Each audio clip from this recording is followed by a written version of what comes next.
반갑습니다. 우리 옆에 분하고 인사 한번 하겠습니다. 반갑습니다. 한번 인사하겠습니다. 네. 우리 말씀을 두 군데 보겠습니다. 시편 139편 7절로 10절. 시편은 성경 딱 중간에 펴면 나와요. 139편 7절로 10절. 903페이지.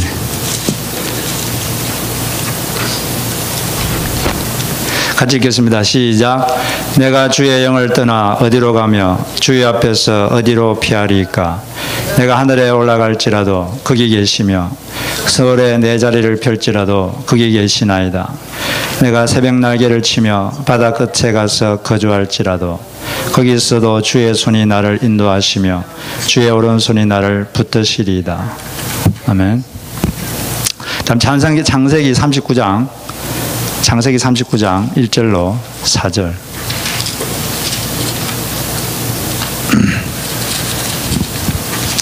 (1절로 5절) 같이 읽겠습니다. 시작. 요셉이 이끌려 애굽에 내려가매 바로의 신하 친위대장 애굽 사람 보디발이 그를 그리로 데려간 이스마엘 사람의 손에서 요셉을 산이라. 여호와께서 요셉과 함께 하심으로 그가 형통한 자가 되어 그의 주인 애굽 사람의 집에 있으니 그의 주인이 여호와께서 그와 함께 하심을 보며 또 여호와께서 그의 범사에 형통하게 하심을 보았더라. 요셉이 그의 주인에게 은혜를 입어 섬김에 그가 요셉을 가정 총무로 삼고 자기의 소유를 다 그의 손에 위탁하니 그가 요셉에게 자기의 집과 그의 모든 소유물을 주관하게 한 때부터 여호와께서 요셉을 위하여 그 애굽 사람의 집에 복을 내리심으로 여호와의 복이 그의 집과 밭에 있는 모든 소유에 미친지라. 아멘. 우리 말씀드릴 때 이 주보를 잘 보시면서 기록하면서 그렇게 보면 더 좋습니다. 하나님 감사합니다. 주님 이 자리에 우리 가운데 오셔서 친히 말씀해 주시고 하나님의 음성이 들리게 하여 주옵소서. 예수님의 이름으로 기도합니다. 아멘. 오늘은 함께 하시니 심긴 곳에서 꽃을 피워라, 이런 제목으로 말씀을 나누겠습니다. 제가 약 2년 전에 어느 날 아침에 저희 큰애와 둘째 애가 5학년 3학년일 때, 초등학교 때 특별한 행사가 있어가지고 초등학교 전체 아침 조회 시간에 학교를 간 적이 있습니다. 그날 그 날씨가 참 좋았고 또 아주 바람도 시원하고 아주 경쾌한 음악 소리와 아이들의 조잘거리는 소리가 너무나 즐거웠어요. 그런데 운동장에 들어섰는데 학부모들도 많이 와 있고 사람들이 전 교회생이 다 모였으니까 제가 우리 애들을 찾을 수가 없었습니다. 그래서 두 눈을 부릅뜨고 아이들이 어디 있나 계속 추적을 했어요.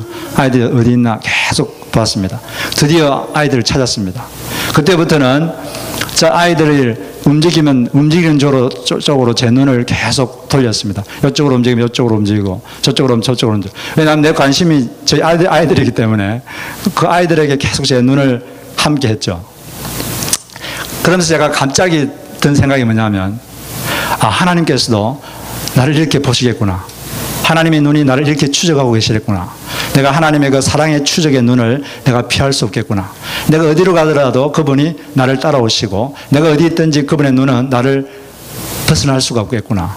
그분의 눈은 나와 늘 함께 하시는구나. 그걸 갑자기 인식하게 됐습니다. 그 순간 갑자기 눈물이 왈칵 쏟아졌습니다. 그리고 하나님께 너무나 감사드렸습니다. 저를 이렇게 사랑해 주시니 너무나 감사드립니다. 실제로 그렇습니다. 하나님은 그분의 자녀와 늘 함께 하십니다. 하나님의 그 사랑의 추적을 아무도 피할 수가 없습니다.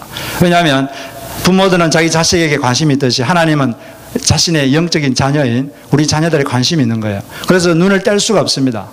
하나님의 눈이 여러분과 항상 함께 있는 줄 믿으시기 바랍니다. 왜냐하면 우리가 하나님 자녀이기 때문이죠. 예수를 믿으면 모두가 다 하나님의 자녀가 됩니다. 요한복음 1장에 보면 영접하는 자, 곧 예수님의 이름을 믿는 사람에게는 하나님의 자녀가 되는 권리를 주셨다, 이렇게 되어 있습니다. 그 예수님을 자기 주님으로 마음에 받아들이는 사람은 다 하나님의 자녀가 되는 권리가 있는 것입니다. 오늘 그래서 여러분들과 함께 하시는 하나님에 대해서 중요한 원리를 한 세 가지만 살펴보겠습니다.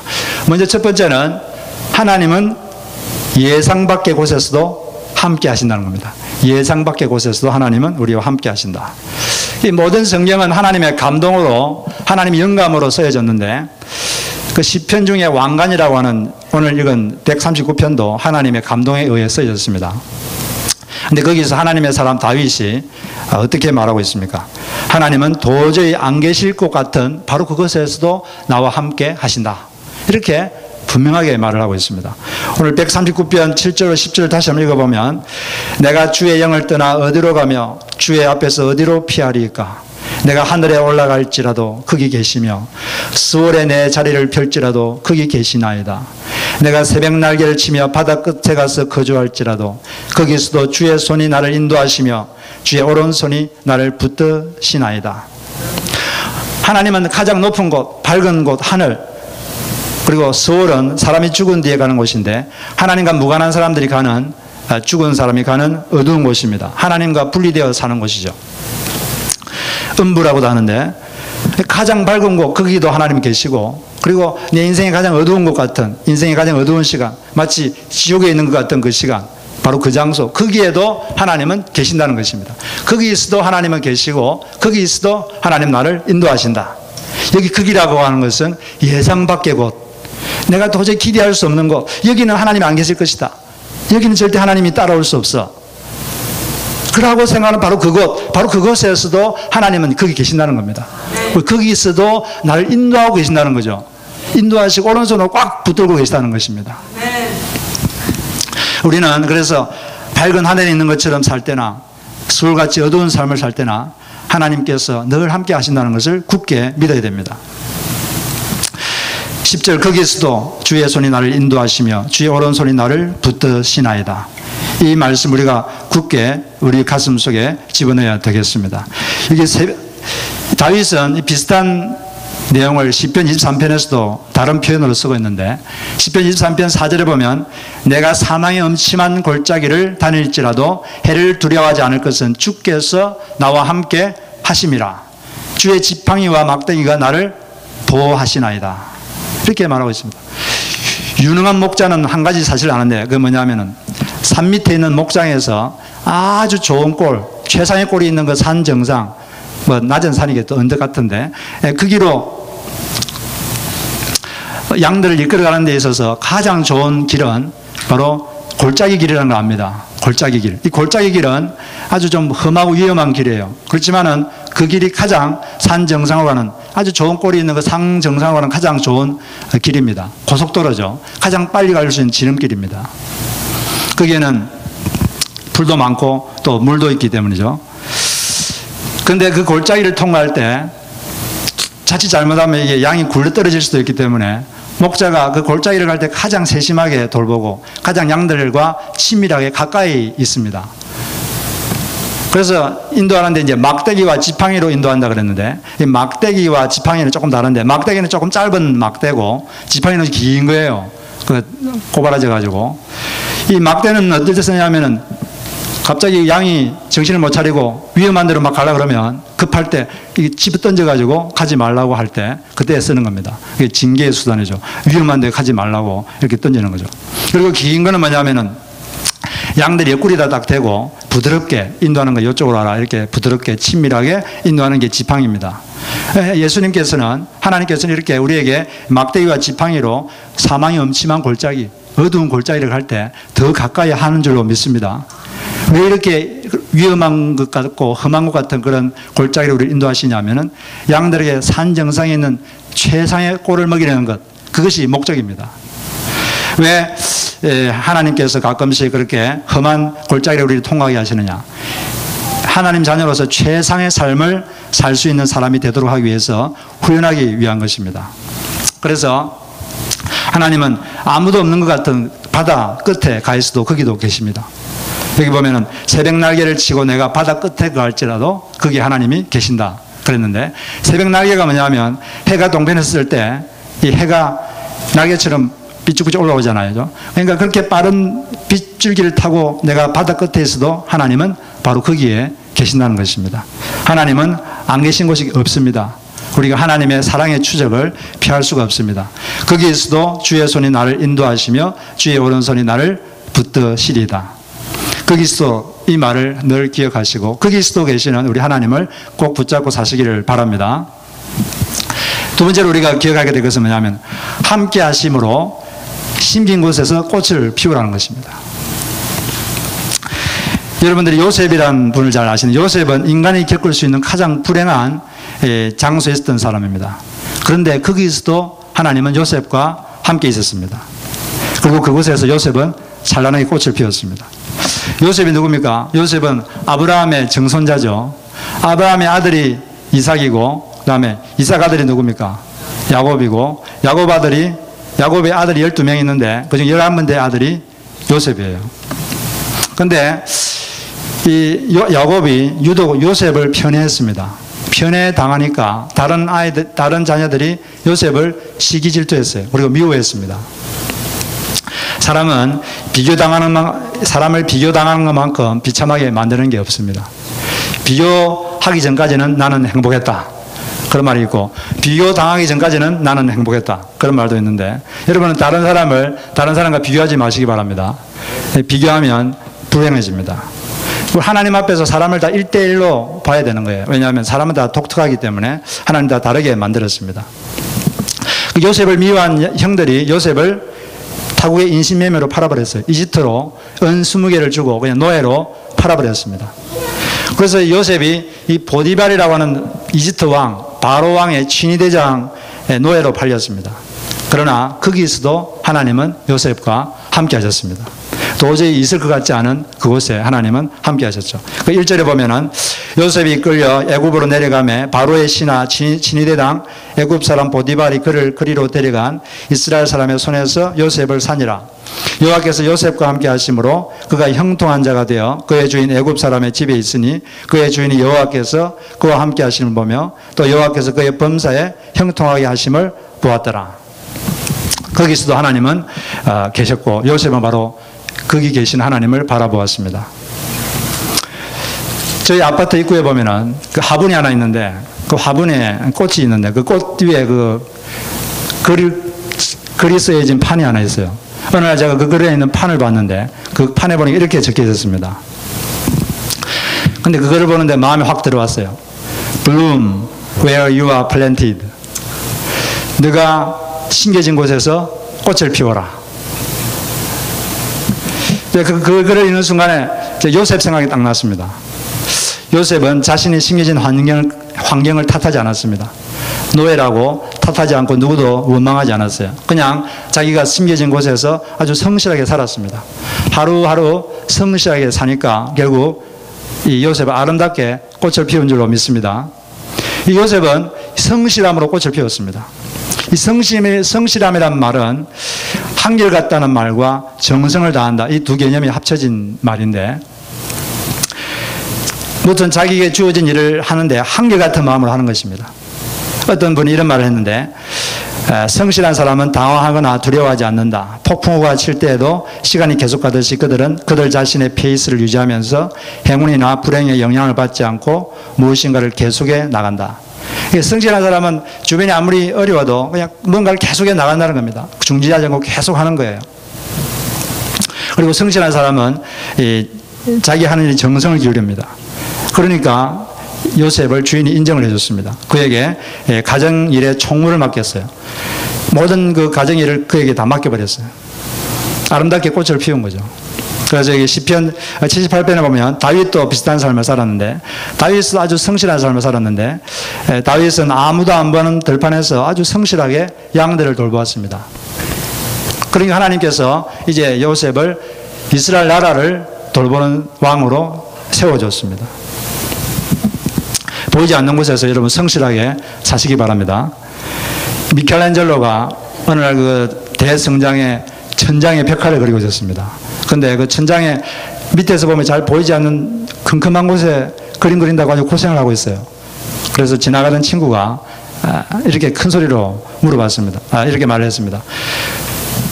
그곳은 잘 보이지 않으니까 대충 그리게 이렇게 말하니까 미켈란젤로가 뭐라 그랬을까요? 하나님은 보고 계신다네. 그래서 하나님 보시기 때문에 아주 성실하게 그렸습니다. 그래서 훌륭한 벽화가, 천장 벽화가 생겨졌죠. 여러분들도 성실함으로 승리하시고 꽃을 피우시기 바랍니다. 또 요셉은 탓하지 않음으로써 꽃을 피웠습니다. 많은 사람들이 환경을 탓합니다. 그 남을 탓하고 그러면서 에너지를 급유합니다. 환경이 좋아지면 내가 진가를 발휘할 것이다, 이렇게 생각하고, 또 환경이 좋아지면 환경이 좋아질 때까지는 내가 진가를 발휘하지 않을 것이다, 뭐 이렇게 또 생각하는 사람도 있어요. 환경을 탓하지 마시고 환경을 타고 넘으시기 바랍니다. 장애물 같은 환경을 디딤돌로 삼고 넘으시기를 바랍니다. 이렇게 사니까 요셉은 가정총무로 총애를 받았습니다. 그런데 그 집의 여주인이 또 유혹을 했어요. 요셉이 너무나 준수하고 잘생겼기 때문에 유혹을 했습니다. 유혹을 했지만 뿌리치고 도망을 쳤어요. 그러니까 여주인이 요셉을 모함했습니다. 도망칠 때 벗겨진 옷을 가지고 이 요셉이 나를 범하려고 했다, 이렇게 해가지고 요셉을 모함해서 요셉이 감옥에 갇혔습니다. 억울하게 감옥에 갇혔습니다. 그런데 하나님은 거기서도 함께 하셨습니다. 함께 하셨기 때문에 그 감옥에서도 요셉은 아주 찬란하게 꽃을 피웠습니다. 그 창세기 39장 20절에 보면 요셉이 옥에 갇혔으나 여호와께서 요셉과 함께 하시고 그에게 인자를 더하사 간수장에게 은혜를 받게 하시매 간수장의 옥중 죄수를 다 요셉의 손에 맡김으로 그 재반 사물을 요셉이 처리하고 간수장은 그의 손에 맡긴 것을 무엇이든지 살펴보지 아니하였으니 이는 여호와께서 요셉과 함께 하심이라. 여호와께서 그를 범사에 형통하게 하셨더라. 노예로 팔린 것도 억울한데 또 억울하게 모함당해서도 감옥에 갇혔습니다. 그렇지만은 하나님은 거기도 함께 계셨고, 이 요셉은 바로 그곳에서도 자신의 재능, 요셉은 어떤 재능이 있었냐면은 행정의 은사가 있었어요. 어떤 일 처리를 아주 탁월하게 하는 그런 은사가 있었습니다. 그 은사를 계속 잘 발휘하니까 간수장이 그 감옥의 재반 업무를 요셉에게 다 맡겼어요. 요셉은 한 일을 맡긴 사람이 더 이상 질문할 필요도 없이 일 처리를 아주 말끔하게 했습니다. 그러니까 모든 걸 다 맡겨버린 거죠. 여러분들 요셉처럼 내가 어디에 있든지 불평하지 마시고 있는 곳에서 최선을 다하시기 바랍니다. 그래서 꽃을 활짝 피우시길 바랍니다. 이 김덕수 교수라는 분이 이런 책을 지었어요. 맨주먹의 CEO 이순신에게 배운다, 그런 책을 썼는데, 이 책에서 장군 이순신의 삶을 통해서 다음과 같은 교훈을 주고 있습니다. 이렇게 말을 하고 있는데, 집안이 나쁘다고 탓하지 마라. 나는 몰락한 역적의 가문에서 태어나 가난 때문에 외갓집에서 자라났다. 머리가 나쁘다 말하지 말라. 나는 첫 시험에 낙방하고 32의 늦은 나이에 겨우 과거에 급제했다. 32살 때 대학에 들어갔습니다. 좋은 치기가 아니라고 불평하지 말라. 나는 14년 동안 변방오지의 말단 수비장교로 돌았다. 몸이 약하다고 고민하지 말라. 나는 평생 동안 고질적인 위장병과 전염병으로 고통받았다. 기회가 주어지지 않는다고 불평하지 말라. 나는 적군의 침입으로 나라가 위태로워진 후 47에 첫 기회가 주어졌다. 조직에 지원이 없다고 실망하지 마라. 나는 스스로 논밭을 갈아 군자금을 만들었고 23번 싸워 23번 이겼다. 윗사람이 알아주지 않는다고 불만 갖지 마라. 나는 끊임없는 임금의 오해와 의심으로 모든 공을 뺏긴 채 옥살이를 해야 했다. 자본이 없다고 절망하지 마라. 나는 빈손으로 돌아온 전쟁터에서 12척의 낡은 배로 133척의 적을 막았다. 이순신 장군은 환경을 탓하지 않았습니다. 그의 환경을 딛고 일어났습니다. 이 정신 우리 모두가 배워야 될 줄로 믿습니다. 예수 믿는 사람들은 거기다가 또 하나님이 함께 하시는 은혜까지 있지 않습니까? 그 귀한 재산을 가지고 여러분 있는 곳에서, 심겨진 곳에서 꽃을 활짝 피우시기 바랍니다. 그리고 마지막으로 우리가 기억해야 될 것은 뭐냐면, 함께 하시기 때문에 하나님께 삶의 편집권을 맡기라는 것입니다. 이 신문기자가 기사를 쓴 다음에 더 경험 많은 편집장에게 주면은 그 글이 더 아름다워집니다. 그리고 영상을 찍어도 또 유능한 감독이 손을 좀 보면 아름답게 편집이 됩니다. 하나님께서 우리와 함께 하시기 때문에 우리 삶을 아름답게 편집하실 줄로 믿습니다. 내 삶의 실수와 실패까지도 하나님 손에 잡히면 이게 아름다운 선으로 바꿔주는 거예요. 그 마크 패터슨이라는 분이 이런 말을 했는데, 인생의 편집권을 예수님께 온전히 맡기라. 그렇다고 상심과 고통이 모두 사라지지는 않겠지만 결말이 달라질 것이다. 네, 하나님께 다 맡기면 그 결과가 달라집니다. 이 요셉의 삶이 좀 비참했는데 그렇게 비참하게 끝날 것 같았습니다. 그는 이렇게 억울한 삶을 13년 동안 살았어요. 그런데 하나님께는 항상 때가 있습니다. 하나님은 때가 될 때까지 계속 기다리시다가 한번 때가 되면 순식간에 일을 하십니다. 그래서 사람들은 이 두 가지를 분별해야 되는데 뭘 분별해야 되냐면 하나님의 뜻과 하나님의 때를 분별할 줄 알아야 돼요. 하나님의 뜻만 분별하면 되지 않고 하나님의 때를 분별해야 됩니다. 왜냐하면 하나님은 이 때가 중요하기 때문에 그 때에 자기가 일을 하시기 때문에 그런 것입니다. 그래서 주어진 환경에서 성실하게 최선을 다하면 하나님의 때에 하나님의 계획은 이루어지는 것입니다. 하나님의 때에 하나님께서 우리 인생을 새롭게 아름답게 편집하시는 거예요. 요셉이 이 친위대장의 노예로 억울한 감옥살이로 그렇게 13년을 보낸 후 그는 갑자기 하루아침에 이집트의 총리가 되었습니다. 이집트의 왕 바로가 꿈을 꾸었는데 아무도 그 해석할 수가 없었습니다. 그것 때문에 바로가 아주 고민이 많았어요. 근데 그때 바로 신하 중에 바로에게 술을 바치던 신하가 있었는데 그 신하가 요셉을 추천했습니다.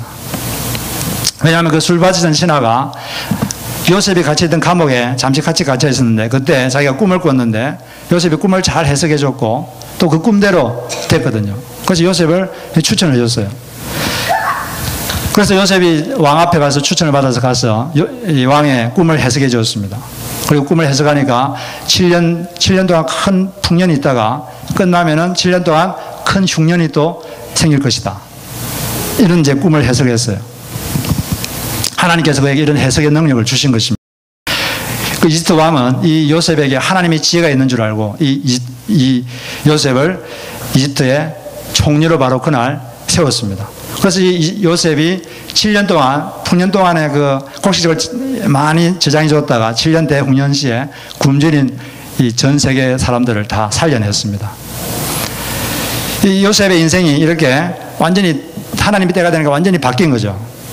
노예로 인신매매에 대해서 외국으로 팔려졌다가 또 감옥으로 모함을 받아서 감옥에 갇혔다가 14년 동안 있었지만 하나님의 때가 되니까 갑자기 하나님께서 하루아침에 그를 애굽 총리로 세운 줄로 믿습니다.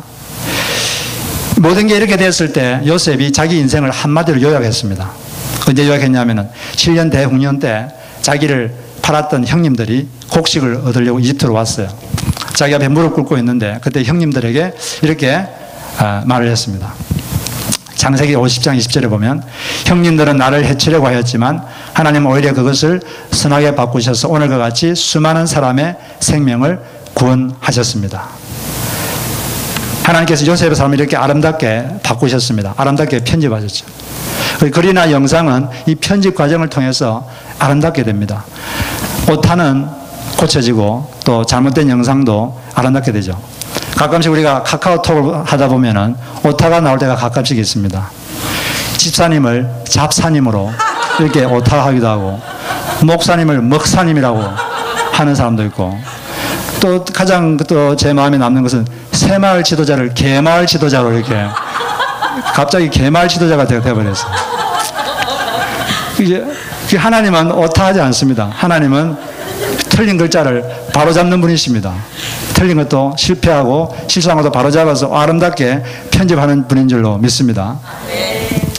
이 기다림은 길을 엽니다. 이런 책을 보니까 이런 말이 있어요. 영어에 이제 evil이라는 단어가 있는데 evil, E-V-I-L 이걸 거꾸로 쓰면 어떤 단어가 됩니까? live 이런 단어가 되죠. 악이 조금만 바꾸면 이게 생명, 살리는 것 이게 되어버리는 거죠. 이게 요셉의 삶을 잘 말하고 있습니다. 형님들은 이 요셉에게 악을 행했습니다. 요셉을 파괴시키려고. 근데 이 악이 하나님이 조금 손을 보니까 사람을 굶주린 전 세계 사람을 살리는 생명의 구원자가 되어버린 거예요. 하나님이 손을 조금만 보면 우리가 실수하고 실패한 것도 이렇게 아름답게 변할 줄로 믿습니다. 또 남이란 글자를 하나만 바꾸면 뭐가 됩니까? 님이 되죠. 님. 내가 실수로 사랑해야 될 이웃에게 실수해서 이웃이 남이 될 수 있습니다. 그렇지만 하나님이 조금 손보면 님이 될 줄로 믿습니다. 우리 삶을 이렇게 조금만 손보시면 우리 삶이 아름답게 되는 것입니다. 이 하나님께 여러분 인생을 맡기시기 바랍니다.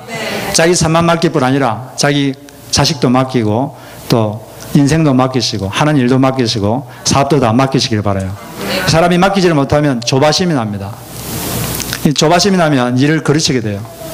그래서 우리가 뭘 해도 그 결과를 하나님께 딱 맡겨야 됩니다. 결과는 주님께 맡기고 나는 최선만 다하겠다. 이런 자세로 살면 우리가 평안한 마음으로 일을 할 수 있습니다. 조바심이 날 때 어떻게 이 조바심을 다스리냐면 입의 고백으로 다스릴 수 있어요. 사람은 이 말을 하면 이 마음이 다스려집니다. 그래서 자녀 때문에 너무 조바심이 나면 이렇게 여러분 고백하시기 바랍니다. 주님, 이 자녀는 저희 것이 아닙니다. 하나님의 것입니다. 하나님께 맡깁니다. 이렇게 고백을 해보세요. 한 10번 고백하시면 여러분 마음속에 평안이 옵니다. 그리고 사업이 너무 불안하다. 그럴 때 하나님, 이 사업은 제 것이 아닙니다. 하나님의 것입니다. 하나님께 맡깁니다. 맡긴다는 결과를 맡기는 거죠. 그리고 교회도 주님께 맡기게 돼요. 주의 교회는 주님의 것입니다. 주님께 맡깁니다. 여러분 인생도 주님께 맡기시기 바랍니다. 하나님, 내 인생은 내 것이 아닙니다. 하나님의 것입니다. 하나님께 맡깁니다. 이렇게 할 때 우리 마음속에 평안이 옵니다. 그리고 그 평안으로 우리가 살아갈 수가 있는 것입니다. 늘 결과를 주님께 맡기시고 여러분들은 최선만 다하세요. 그러면 하나님께서 아름답게 여러분 인생을 이끌어갈 줄로 믿습니다. 어떤 한국 여자분이 한 명 계셨는데 이분이 한국에서 미국 군인과 만나서 결혼을 해서 미국에 왔습니다. 자기 미국에 왔을 때 천국에 오는 줄 알았어요. 그런데 미국에 딱 도착했는데 그 남편이 바로 다음 날부터 백인 여자와 사귀기 시작했습니다. 그 시부모는 자기를 벌레버릇 했습니다. 외딴 시골에 살았는데 외딴 시골 농장에서 얼마나 신경이 너무 예민해져서 신경쇠약으로 위에서 피가 났습니다. 그리고 막 불면증에 시달렸어요. 너무 스럽고 고통스러웠습니다. 너무 스럽고 고통스러워서 스스로 목숨을 끊으려고 마구간에 가서 목에다가 밧줄을 맸습니다. 그런데 처음 매는 거라서 실수해가지고 그냥 나동거라졌어요. 이런 것도 많이 해봐야 되는 건데. 나동거라지면서 엄마를 부르면서 한없이 울었습니다. 그런데 바로 그때 나동거라지면서 바로 그때 시골에서 어린 시절 엄마 손을 잡고 교회 다닌 생각이 갑자기 났습니다. 그때부터 이 자매가 기도하기 시작했어요. 어릴 때 교회 갔던 기억을 더듬으면서 예수님, 저는 죄 많은 여자입니다. 이 죄 많은 저를 불쌍히 여겨 주시옵소서. 이렇게 그 마구간에서 혼자서 울었습니다. 울면서 기도를 드렸습니다. 그런데 바로 그때 아주 놀라운 현상이 나타났어요. 천정에서 한 줄기 빛이 갑자기 자기 가슴팍에 확 비쳤습니다. 위에는 지금 천정에서 빛이 들어올 수가 없는데 갑자기 빛이 하나 생기더니 자기 가슴팍을 비추는 거예요. 그러면서 자기가 움직이면 그 빛이 따라왔습니다. 이쪽으로 움직이면 이쪽으로 빛이 따라오고 저쪽으로 움직이면 저쪽으로 따라오는 거예요. 그러면서 그 마음속에 울리는 어떤 영적 음성이 있었습니다. 딸아, 다 너를 버릴지라도 나는 너와 함께 있느니라. 다 너를 버려도 나는 너와 함께 있다. 하나님의 그 빛이 그녀를 추적하고 있었던 거죠. 그 순간 주체할 수 없는 기쁨과 평안이 그 자매를 엄습했습니다. 그때부터 알 수 없는 평안과 기쁨이 계속 마음속에 생기기 시작했어요. 그때부터 이제 그전에는 이제 서러워하며 살았지만 이제부터는 찬송하면서 기쁨의 겨우 살았습니다. 그 위장 출혈도 그 이후로 서서히 멈추고 잠도 잘 자게 됐습니다. 남편을 보면 괴로웠지만 그때부터는 이제 기도를 하기 시작했어요. 하나님, 저희 남편 착한지 아시지요? 저희 남편 도와주세요. 이렇게 막 남편을 볼 때마다 기도했습니다. 그리고 시부모가 되게 부담스러운데 이제 부담스러워하자고 그때부터 아주 잘 섬기기 시작했어요. 그러니까 3개월 후부터 이 시부모도 그녀를 천사라고 부르면서 사랑해 주었습니다. 그러면서 자기 바람피는 자기 아들을 보고 또 천사를 괴롭히면 혼난다 이렇게 하면서 하니까 남편도 잘못된 관계를 다 정리했습니다. 그리고 다시 온전한 가정이 되어서 지금은 아주 주님을 잘 섬기는 그런 가정이 되었습니다. 이 자매는 다 자기를 버렸다고 생각했지만 하나님의 빛은 그녀를 계속 추적하고 있었던 것입니다. 하나님은 한번 택한 백성을 절대로 놓치지 않습니다. 계속 여러분 이 눈을 우리에게 두고 계시고 끊임없이 추적하고 계신 거예요. 그 하나님의 사랑의 추적을 여러분은 피할 수가 없습니다. 하나님이 여러분들과 항상 거기서도 함께 하심을 믿으시기 바랍니다. 거기서도 하나님은 날 인도하시고 거기서도 오른손을 꽉 붙잡고 계십니다. 그 하나님이 함께 계시기 때문에 여러분 있는 곳에서 어디에 있든지 그곳에서 여러분 꽃을 피우시기 바랍니다. 그리고 삶의 편집권을 결과를 다 주는 게 맡기시고 최선만 다하시며 사시는 여러분 되시기를 주의 이름으로 축복합니다.